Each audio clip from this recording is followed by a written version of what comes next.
meninggal karena tidak memiliki biaya rumah sakit. Anggota DPRD berangkat ke luar negeri.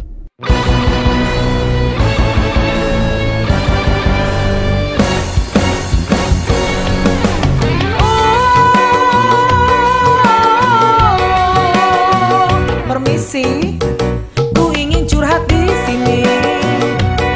Dengarkan ya curahan hati ini. Pak Pemimpin, dengerin ya. Inilah kami, rakyat warga DKI. Cemas setiap kali rasa di hati. Meluap air dari kali, tambah hujan deras tak berhenti. Pindah angkat perabot lagi, aduh banjir, repot sekali.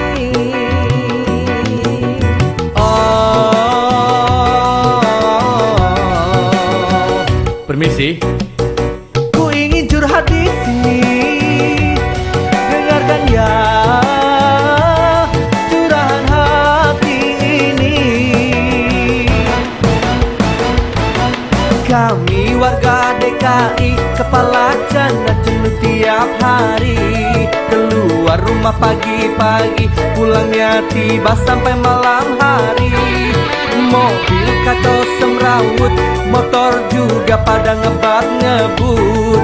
Muka cembetut, semua stres. Aduh pusing macet. Ku coba naik diskotan tapi ku dicopet. Ku coba naik kereta juga ku dijamret. Perkosaan terjadi katanya di mikrolet. Lagi asik jalan tiba-tiba mobil mepet. Aku pun keserempet. Pada siapa kami harus mengadu? Gak punya uang, badan kejang, rumah sakit aja. Siapa lagi yang dapat membantu? Tiap bulan nunggak terus uang sekolahku. Bapak Ibu, tolong aku malu.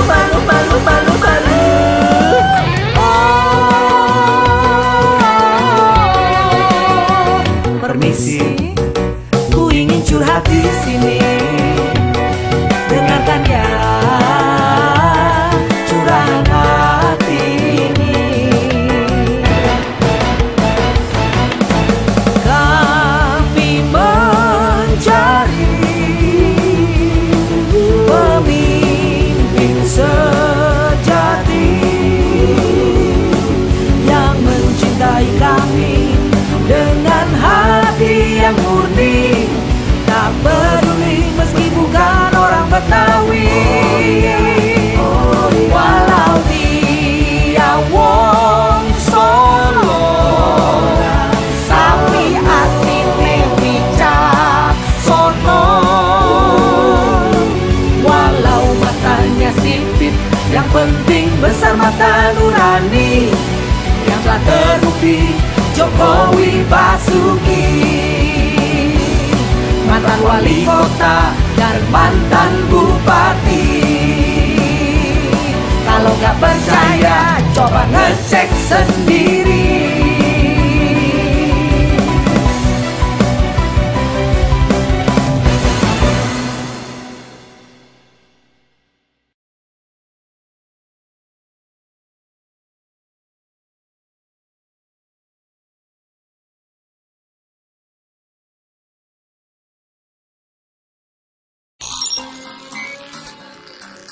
Flashdance.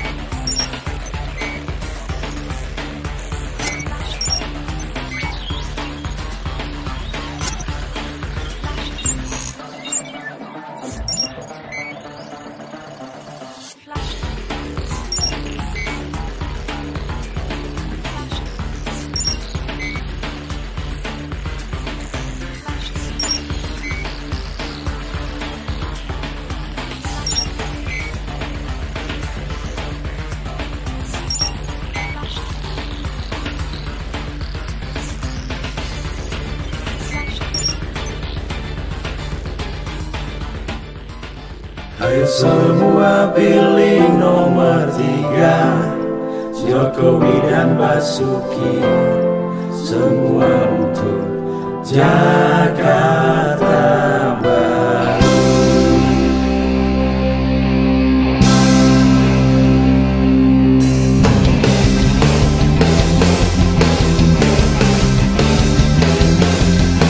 Dirimu menantang sombongnya Jakarta.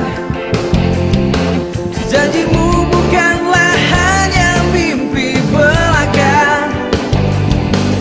Tanpa tongkat dan tameng temui warganya. Dirangkulnya semua menjadi setara.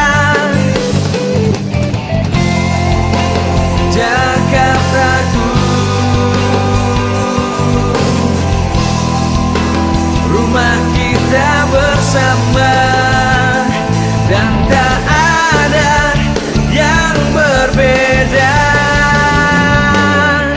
Ayo semua pilih nomor 3, Jokowi dan Basuki. Semua untuk Jakarta Baru. Tunjukkan Jakartaku pada dunia. Ku yakin kita bisa. Jakarta Baru yang lebih bermartabat.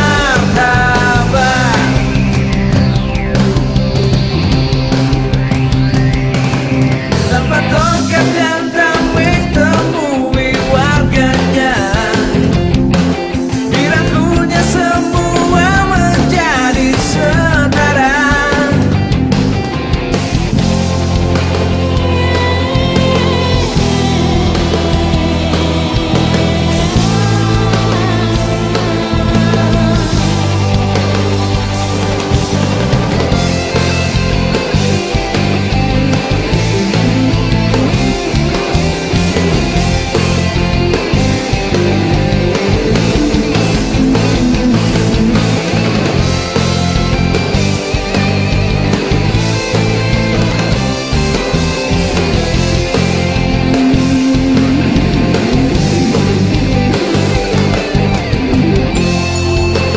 Jakartaku, rumah kita bersama, dan tak ada yang berbeda. Ayo semua pilih nomor 3, Jokowi dan Basuki. Semua untuk Jakarta Baru. Tunjukkan Jakartaku pada dunia. Ku yakin kita bisa. Jakarta Baru yang lebih bermartabat. Ayo semua pilih nomor 3, Jokowi dan Basuki.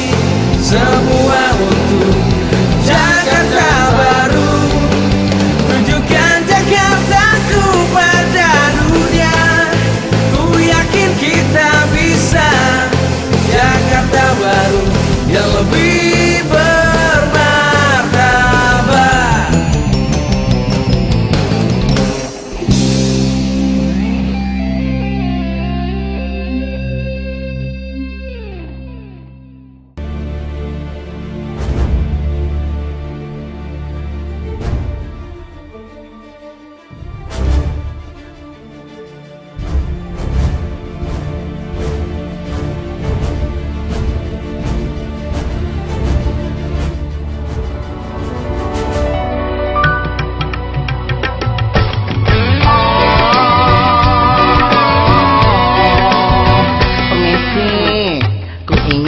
Di sini dengarkan ya curahan hati ini. Inilah kami raja jelata ini, tempat tinggal pun tak pasti di sana sini. Cemas takut sekali rasa hati setiap hari. Tiba-tiba Kamtib datang mengusir kami. Akhirnya capek lari berbirit-birit. Cantik kok. Permisi, ku ingin curhat di sini. Dengarkan ya, curahan hati ini. Inilah kami, kaum para TKI, miskin nyambung hidup kerja ke luar negeri, tapi dituduh mencuri, membunuh tuan nyonya kami. Pemerintah kita beraksi, akhirnya kami dihukum mati.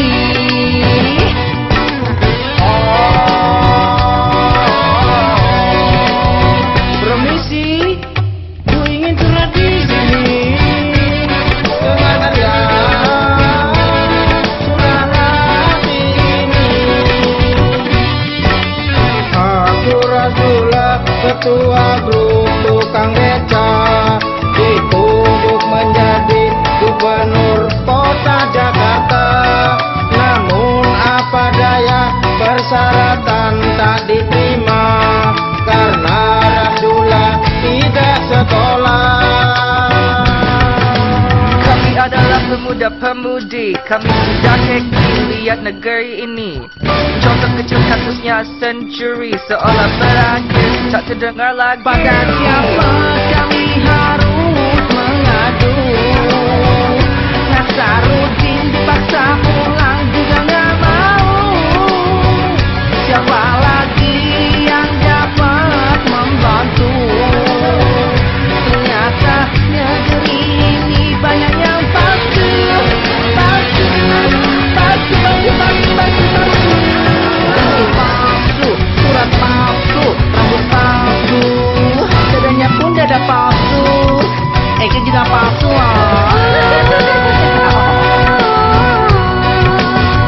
Permisi, ku ingin curhat di sini. Dengarkan ya, curahan hati ini. Kami mencari pemimpin sejati. Konon ada mantan bupati, lahir dari kampung Laskar Pelangi. Dia telah terbukti tokoh anti korupsi. Walau matanya tipis, yang penting bersama dan nurani. Namanya Ahok atau Basuki.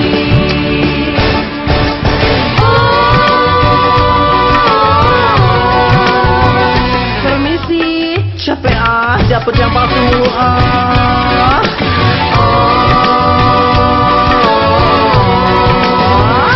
Permisi. Ya elah, permisi dulu. Dukung dong Pak Ahoknya. Cukuplah sampai di sini. Dan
Ada sebuah buku berjudul Mereka Bilang Aku China, Jalan Mendaki Menjadi Bagian Bangsa. Ini buku menceritakan atau mengisahkan pengalaman perempuan-perempuan keturunan Tionghoa yang memiliki pengalaman diskriminatif dalam kehidupan mereka, tapi mereka berjuang agar mereka bisa diperlakukan setara sebagai bagian dari bangsa Indonesia. Dalam buku ini memang disebutkan ada stereotip bahwa orang-orang keturunan Tionghoa biasanya egoistis, biasanya lebih mementingkan materi, biasanya mereka bukan makhluk sosial yang mau bergaul atau berbaur dengan masyarakat yang lain. Jadi banyak sekali hal-hal negatif selama ini yang melekat dalam ingatan masyarakat kita. Tetapi apakah 100% benar? Hari ini saya kedatangan tamu istimewa, Zong Wanzi alias Hakka Chung Ban Hok alias Basuki Cahayapurnama, tapi sering dipanggil Ahok.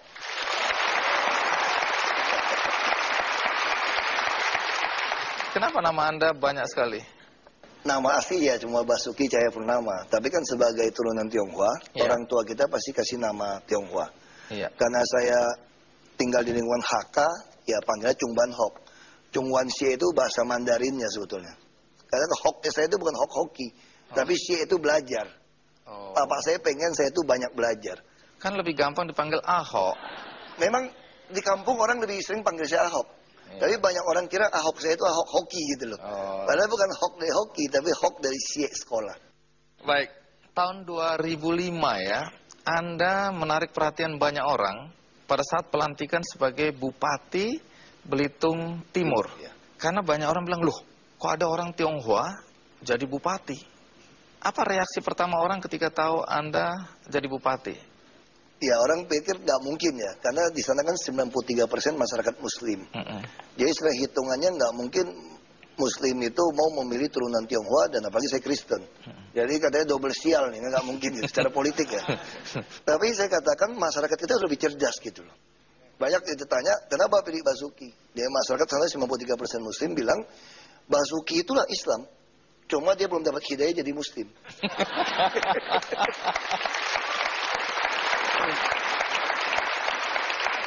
Tapi boleh tahu apa yang mendorong Anda untuk mencalonkan diri jadi bupati waktu itu ya? Ya tentu pengaruh papa saya. Papa saya meninggal tahun 97. Papa saya selalu katakan kalau kita bantu orang miskin dengan bantuan sosial 1 miliar saja, kita bagi dulu UMR 4 ribuan, 500 ribu hanya untuk 2.000 keluarga, nggak cukup. Jadi bapak saya selalu katakan ada beda antara bantuan sosial dan keadilan sosial.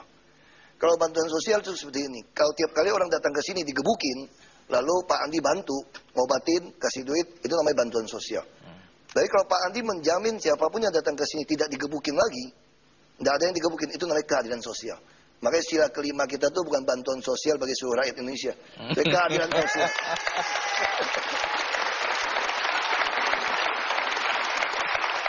Waktu pemilihan dan Anda menang sebagai bupati, berapa persen suara yang Anda dapatkan? 37,2%. Berbanding yang kedua? 22 mereka. Nah, apa betul waktu itu biaya kampanye Anda hanya 500 juta? Sementara kita tahu untuk ikut pilkada itu puluhan miliar, ratusan miliar, karena kan... Saya nggak pakai kampanye, karena kalau gunakan kampanye kasih baju kaos ya nggak cukup duitnya.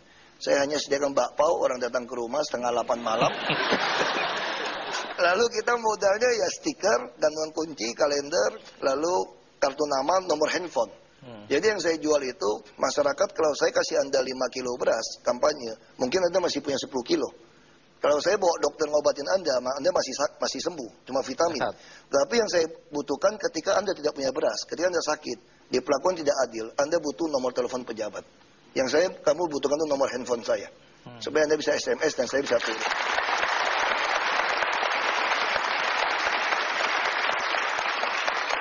Baik, tentu kita ingin tahu lebih jauh tentang siapa Pak Basuki atau Ahok ini ya. Ini dia kisah tentang Pak Basuki.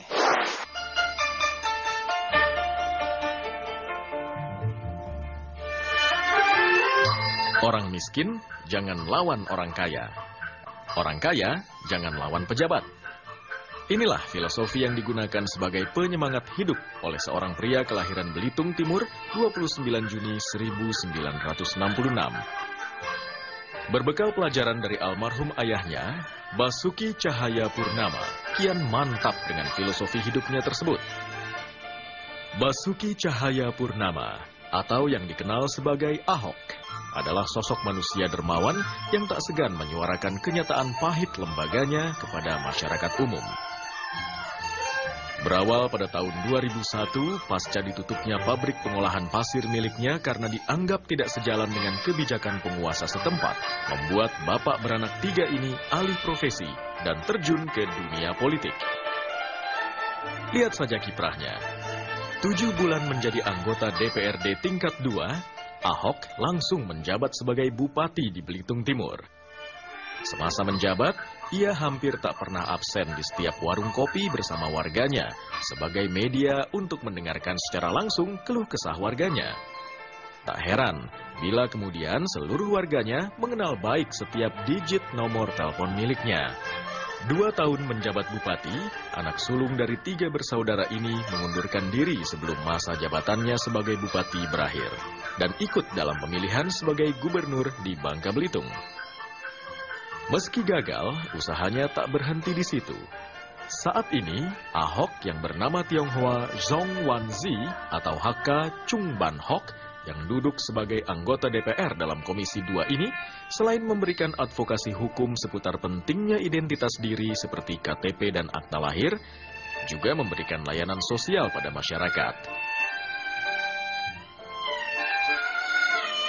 Tak hanya itu, Ahok pun selalu mengupdate website pribadinya sebagai bentuk komunikasi dengan rakyatnya.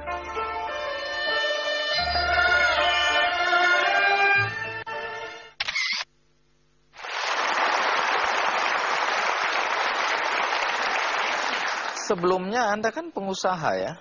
Ya. Kemudian Anda merasa kecewa, Anda menutup usaha Anda karena Anda merasa ada kesewenang-wenangan dari pejabat birokrasi dan korupsi. Apa yang terjadi? Ya, bapak saya bilang gini kan, orang miskin jangan lawan orang kaya tadi kan. Nah, orang kaya jangan nantang pejabat, bangkrut gitu. Itu maksudnya Jadi, apa?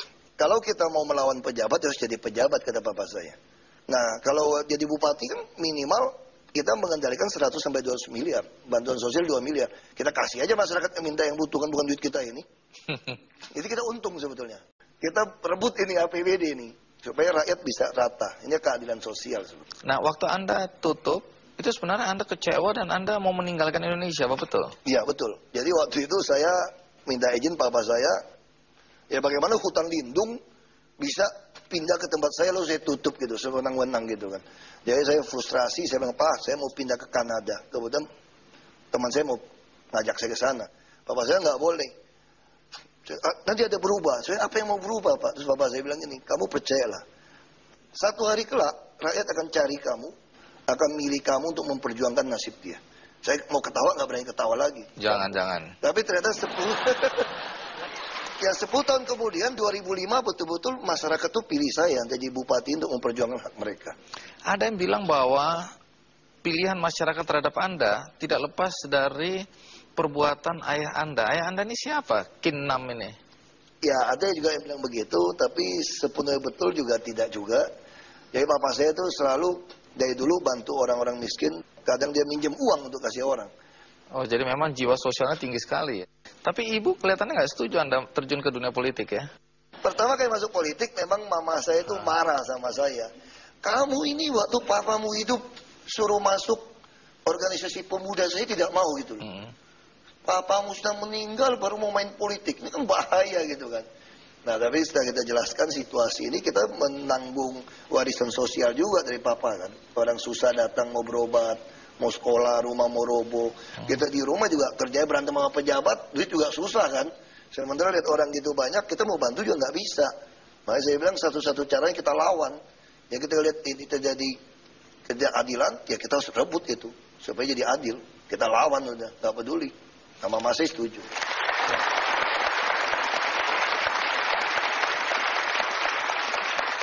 Menarik untuk tahu cerita apakah keturunan Tionghoa itu membuat apa yang dilakukan Basuki menghadapi kendala. Karena ada stereotip bahwa orang Tionghoa pada dasarnya tidak peduli pada masyarakat kecil. Ikuti terus Ki Candy.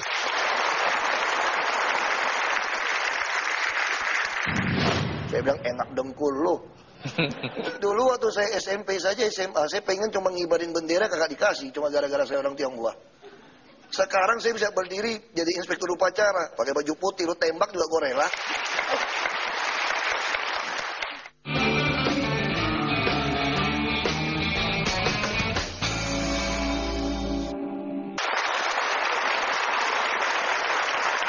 Unik ya, karena waktu Anda kampanye untuk pilkada bupati, Anda nggak bagi-bagi uang. Waktu DPRD juga sebelumnya, Anda juga tidak kasih masyarakat uang, tapi toh Anda terpilih. Nah, yang menarik adalah ketika Anda menjadi anggota DPRD, saya dengar cerita bahwa Anda menolak untuk KKN, Anda menolak SPPD fiktif, dan itu menimbulkan tanda kutip kegelisahan dan kemarahan dari teman-teman Anda di DPRD. Saya kira kita kalau mau menjadi pejabat publik, kita kerja tuh berdasarkan konstitusi. Itu prinsip sebetulnya. Saya hanya melaksanakan konstitusi sesuai sumpah jabatan. Jadi ketika saya melakukan itu semua, tidak ada yang perlu dihargain. Karena memang itu sumpah jabatan. Justru kalau kita tidak melaksanakan sumpah jabatan, justru terkutuk kita sebetulnya gitu. Ada yang cerita bahwa waktu jadi bupati, gaji Anda belikan gula, kopi, apa segala macam, masyarakat yang datang boleh ambil, boleh minum kopi gitu. Apa betul itu? Ya, jadi kan ada masyarakat yang dulu kan 2005 handphone masih mahal ya. Jadi ada masyarakat buka seperti praktik dokter gitu. Ya, bupati bisa, ini ya? Ya, jadi mereka bisa datang masuk, ya duduk 30-40 orang kan. Jadi masalahnya apa, terus staf tatap. Kan bupati kan mejanya kan banyak makanan minuman gitu. Masyarakat lihat minuman kalingan pengen juga kan. Jadi saya bilang ambil aja. Mereka bilang jangan Pak. Saya bilang bukan duit gua ini, duit lu orang kok. Dari mana katanya? Terus saya ajarin, kamu beli rokok, beli gula, semua tuh ada PPN-nya. Nah pajak-pajak ini dikumpulkan untuk menggaji kami. Termasuk minuman-minuman ini adalah punya bapak ibu semua. Ya kalau bapak ibu mau ambil, ya ambil aja saya bilang.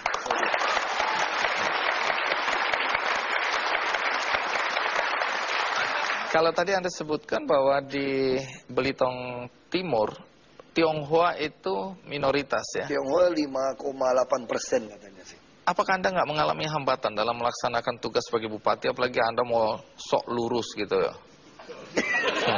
Saya belum percaya sepenuhnya bahwa dia lurus. Ya.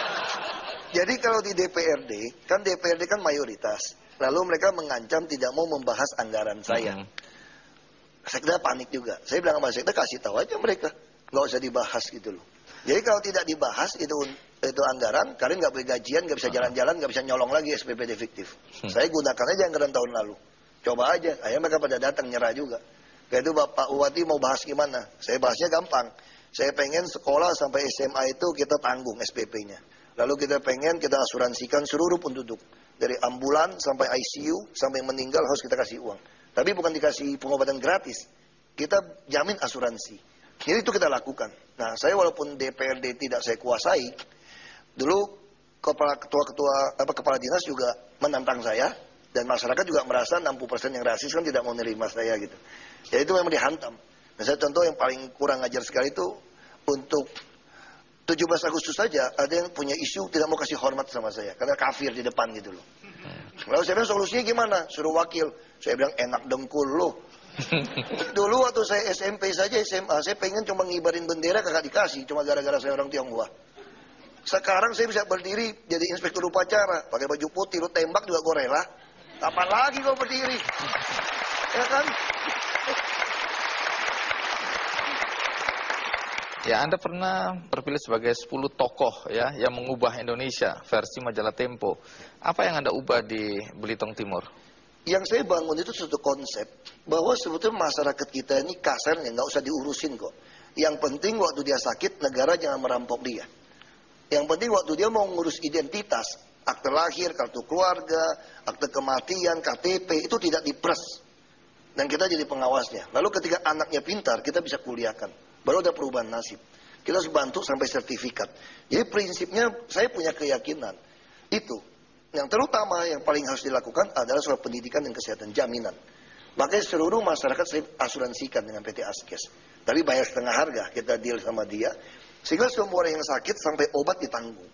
Nah itu yang saya ubah. Itu saya bikin sistem itu.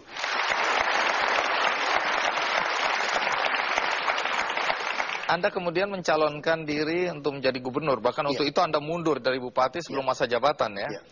Tapi kemudian Anda gagal. Menurut Anda apa faktor kegagalan Anda? Jadi di negara kita ini memang yang berani nyolong, yang berani maling, yang menang kadang-kadang. Hati-hati loh Anda ngomong. Gak apa-apa, saya punya bukti. Saya punya bukti untuk itu, saya udah bawa ke Mahkamah Agung. Nah sebetulnya tadi saya belum pernah rencana mau nyalon gubernur. Nah gubernur yang lama, saya sudah janji dengan dia, saya baru akan nyalon itu 2012. Nah dia sudah pensiun 150.000 orang-orang miskin. Dia numpang makan di rumahnya, tapi kan dia punya bergaul, dia ingin ngopi, rokok. Kalau dia punya 5.000 sehari, dia ada harga diri orang tua, nggak perlu ngemis sama anak cucunya. Nah saya hitung, kalau 1 juta orang, semua punya asuransi, saya bisa kasih pensiun 150.000 tiap bulan. Sehingga Provinsi Bangka Belitung akan menjadi provinsi pertama di Indonesia yang ada pensiun. Bukan BRT minjam duit luar negeri. Anda nyindir siapa nih ya? Terserah. Tapi yang jelas itu fakta. Saya tidak setuju. BRT bukan seperti itu caranya. Kita terkenal gotong royong. Kita bisa sumbang 10.000, uang orang yang tidak sakit untuk yang sakit. Uang orang yang mati duluan, itu bantu orang yang masih hidup. Itu dasar pensiun. Nah gubernur yang lama sudah oke sama saya. Tapi saya yang dirancang dia jatuh dengan kerusuhan 5 Oktober 2006. Begitu jatuh, gubernur sekarang diproyeksi akan menang. Ini mantan Bupati Bangka. Nah kita udah tahu lah apa yang dia kerjakan gitu. Nah saya tawarkan kepada beliau, bisa nggak Pak bikin sistem pensiun ini? Beliau tolak. Beliau maunya sistem jaminan kesehatan sepintu sedulang. Yang taruh di dinas kesehatan, rumah sakit udah berobat baru nagih. Itu terjadi sekarang. Ini dinas main, rumah sakit main. Dibilang obatnya habis. Nagih ke sini ada calo. Yang ada calo bayar dikasih 0%. Marinda Day pakai jam kesmas. Itu sebabnya Anda... Sementara orang yang mau amputasi suruh bayar 7 juta. Anda kemudian menulis di blog Anda tentang semua aktivitas Anda termasuk laporan keuangan. Ya. Termasuk uang saku kalau Anda ke luar negeri atau ke daerah. Ya. Nah hal ini kan tidak lazim dan itu menyusahkan teman-teman Anda yang tanda kutip memarkup atau main-main dengan anggaran. Lihat laporan keuangan Anda dipublikasikan. Itu sebetulnya bukan mempersulit. Mereka mempersulit diri sendiri. Ini ada undang-undang keterbukaan informasi publik. Jadi itu ada undang-undangnya. Namanya keterbukaan informasi publik. Publik harus tahu APBD pakai kemana. Lalu itu ada tatib DPR yang mewajibkan kami mempertanggungjawabkan kepada rakyat.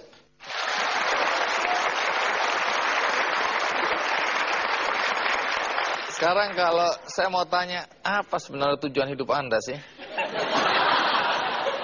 Ini memang satu dari kecil, akhirnya kebentuk ya. Orang bilang udah gaya hidup gitu. Jadi itu saya nggak bisa jelaskan gimana, tapi ya mungkin ya pengaruh dari kecil, pengaruh kita punya keyakinan, ini mempengaruhi kita akhirnya. Nah ya tujuan hidup saya apa? Saya juga nggak tahu kan, namanya juga manusia kan. Yang penting kita bisa berbuat sebaik mungkin untuk orang.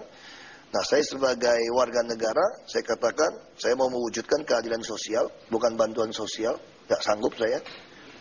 Dan kita bagaimana menjadi pemerintah melakukan distribusi kekayaan negara ini untuk kemakmuran rakyat kita. Anda terkesan melawan arus, Anda yakin Anda akan berhasil? Saya yakin di Indonesia masih ada jutaan anak-anak muda, yang tua maupun siapapun, golongan agama apapun, yang punya hati yang lebih gila dari saya mungkin untuk berjuang untuk ini. Tapi saya selalu katakan pasti banyak, cuma saya belum ketemu. Kalau udah ketemu, pasti kita sama-sama bisa lakukan. Lagi pula, ikan yang mahal kan ikan salmon kan. Artinya apa? Kalau ikannya ikutin arus, namanya ikan mati. Ya dong.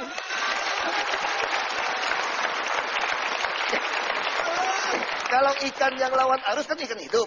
Kalau mau jadi ikan mahal, lawan arus, terbangin arus. Itu namanya ikan salmon. Dan Anda adalah ikan salmon. Baik, terima kasih Pak Basuki sudah hadir di acara Kikendi.